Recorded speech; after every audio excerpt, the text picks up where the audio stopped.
tried to look across what factors accounted the most for company success and failure. So I looked at these 5. First, the idea. I used to think that the idea was everything. I named my company Idealab, and how much I worship the aha moment when you first come up with the idea.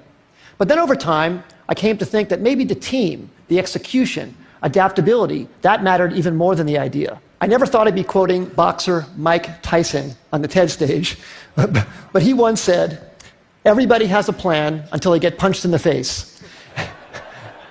And I think that's so true about business as well.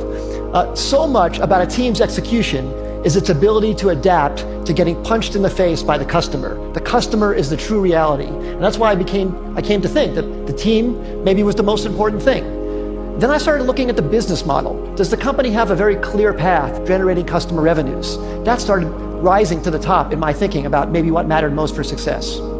Then I looked at the funding. Sometimes companies received intense amount of funding. Maybe that's the most important thing.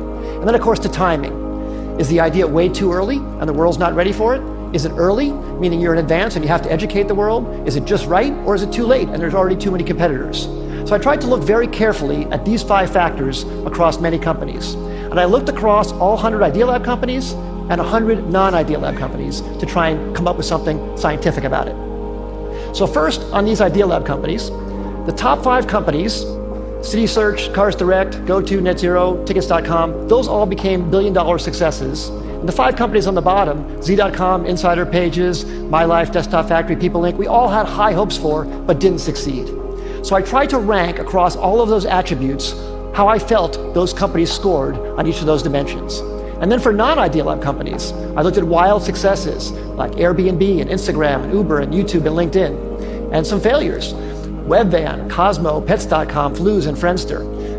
The bottom companies had intense funding. They even had business models in some cases, but they didn't succeed. I tried to look at what factors actually counted the most for success and failure across all these companies, and the results really surprised me.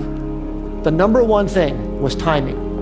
Timing accounted for 42% of the difference between success and failure.